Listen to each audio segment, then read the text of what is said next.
Guys welcome back to the Lafda station. और आज की इस वीडियो में मैं आप सभी को बताने वाला हूँ सोशल मीडिया के सभी छोटे बड़े लफड़ों के बारे में। तो इसीलिए वीडियो को एंड तक जरूर देखना, क्योंकि आज हम सबसे पहले बात करने वाले हैं ध्रुव राठी के बारे में। तो ध्रुव राठी ने एक बार फिर से बीजेपी को क्रिटिसाइज किया, वो भी इसीलिए क्योंकि दरअसल भारी बारिश के चलते जो गुड़गांव की सड़कों की बुरी हाल है, उस पे ध्रुव राठी ने बीजेपी से क्वेश्चन करते हुए कुछ ये कहा। गुड़गांव इसे देश का सबसे मॉडर्न शहर माना जाता है, द मिलेनियम सिटी, लेकिन सिर्फ 2 घंटे की बारिश के बाद यहाँ के हाईवे पर 20 किलोमीटर लंबा ट्रैफिक जाम लग गया। ये नजारा देखो, ऐसा नजारा शायद ही दुनिया के किसी देश में आपको देखने को मिलेगा।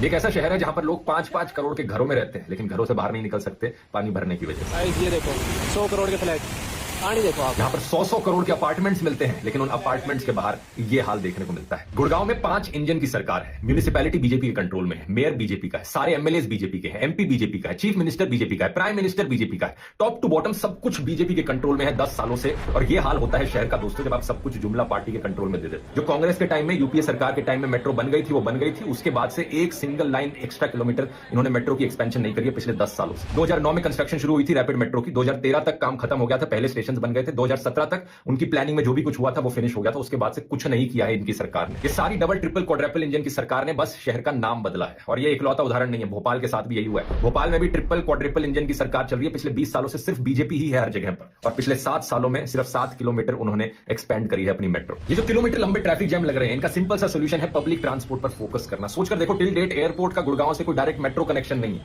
एयरपोर्ट जाने वाला आधा ट्रैफिक तो सिर्फ गुड़गांव से ही आता है, वो यूं ही कम हो जाएगा। लेकिन नहीं, इतना भी नहीं किया जा रहा। 2014 तक जो भी इमेज बनी थी गुड़गांव की, उसका पूरा बेड़ा गर्क करके रख दिया इन्होंने। नरेंद्र मोदी जी के नेतृत्व में 2024 समाप्त होने के पहले हिंदुस्तान का रोड इंफ्रास्ट्रक्चर अमेरिका के बराबर होगा, ये वचन देता हूं। ये पार्टी सिर्फ एक ही काम में माहिर है, कैसे लोगों को धर्म के नाम पर लड़वाया जाए और लोगों को बेवकूफ बनाया जाए। अपनी आंखें खोल लो टाइम पर, नहीं तो अगले 10 सालों तक भी यही सब झेलना पड़ेगा।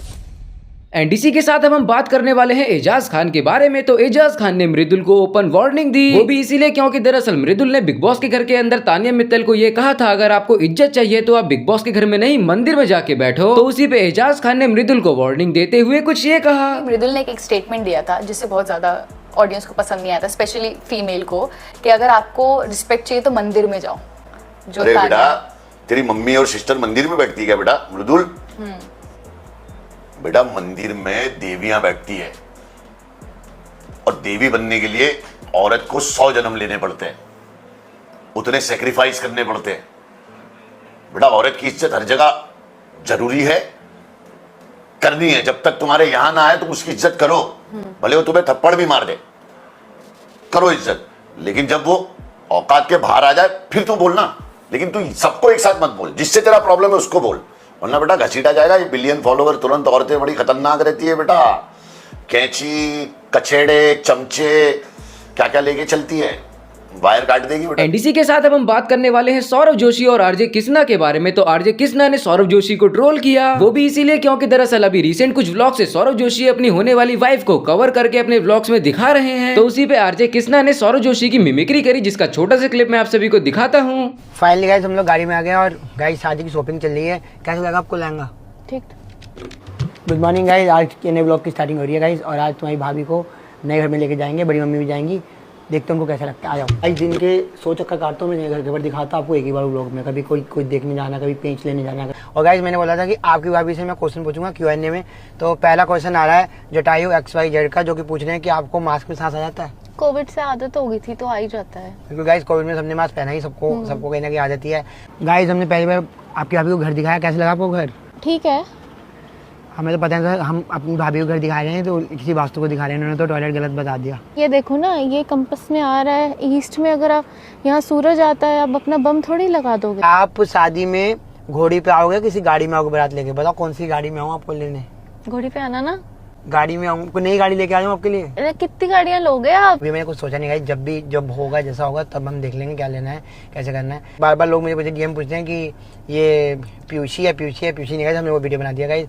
और फेस रिवील गाइस हम शादी से पहले कर देंगे गाइस। बड़े पापा ने बनवाया गाइस, तो बड़ी मेहनत लगेगा गाइस। और अब पाइप तोड़ना, पाइपें तोड़ने में बहुत खर्चा हो जाएगा गाइस, तो मैं बात करता हूँ बड़े पापा से। एंड इसी के साथ बढ़ते हैं अपनी नेक्स्ट अपडेट की तरफ, जो कि है समय रैना से रिलेटेड। तो समय रैना अपनी मिमिक्री करने वाले बंदे से मिले। जी हाँ गाइस, एक क्रिएटर है आरजे धीरज जो समय रैना की आवाज में मिमिक्री करते हैं। तो रिसेंटली समय रैना मिले आरजे धीरज से, जिसपे समय रैना का कुछ ये रिएक्शन था। तो भाई फाइनली भाई मेरे को वो इंसान मिल गया जिसकी आवाज बिल्कुल मेरे जैसी है। भाई कैसा लग रहा है भाई मेरे मिलके? ठीक लग रहा है भाई, अब मेरे को आवाज बदलनी पड़ेगी शायद। भाई ये तो निचोड़े जा रहा है भाई मेरे को। भाई ये तो आप अपनी आवाज में बात करो ना। मैं अपनी आवाज में बात करूं? ये मतलब मेरी आवाज में बात करो ना। अपनी आवाज में बात करो। Thank you so much for everything that you do to get traction to yourself. भाई समय स्टिल अलाइव, मतलब इनके गिटार के अलावा आजकल स्टोरी में इनके मैं ही दिखता हूँ। Thank you so much. अभी गान मत मार देना मेरी भाई। एंड बाकी इस सब के बारे में आप सभी का क्या ओपिनियन है मुझे कमेंट सेक्शन में जरूर बताना। एंड बाकी वीडियो को यहाँ तक देख ही लिया है तो वीडियो को लाइक करके चैनल को सब्सक्राइब जरूर से कर देना यार।